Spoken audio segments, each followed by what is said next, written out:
The dark night of the soul is actually a term that was coined by Saint John of the Cross. And I want to say the 1500s was around that time. And he was talking about this concept of this season in a believer's life where the Lord is doing a refining work. So when you are a new believer, you can experience the grace of God poured onto you in abundance.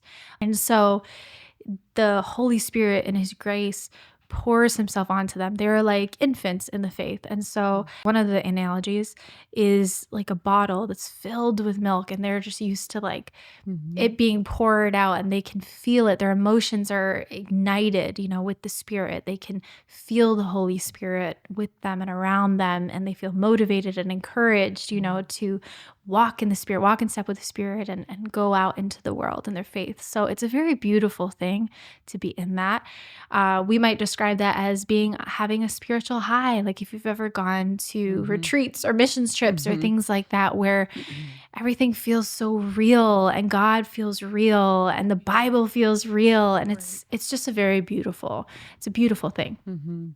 But over time, the Lord might be calling you to depend on him more. He might want to mature something in you more, to sanctify a part of you more. And so it might feel like he's actually stepping away. The Lord never leaves us. He never forsakes us, but it might feel that way. Another analogy he uses, it's like a little baby toddler learning how to walk.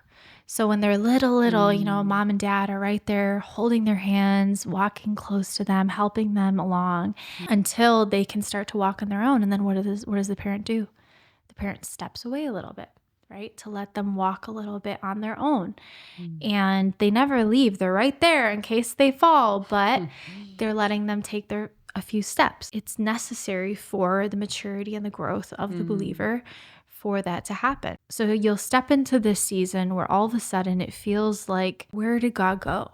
Like God was right here and now I don't even feel him. I don't see him. What happened? It can be a really tough season, but the Lord never leaves you. He's always with you. And it's a season where he is calling the believer to deeper dependence, to not rely solely on emotions and feelings, but to develop and mature even through their thoughts, and positioning themselves and posturing themselves, presenting their body even when their heart feels far from him. The good news is when we push through those lies, when we push through those negative feelings, on the other side of the dark night of the soul, you actually have more clarity, more perspective. It deepens your faith, deepens your trust.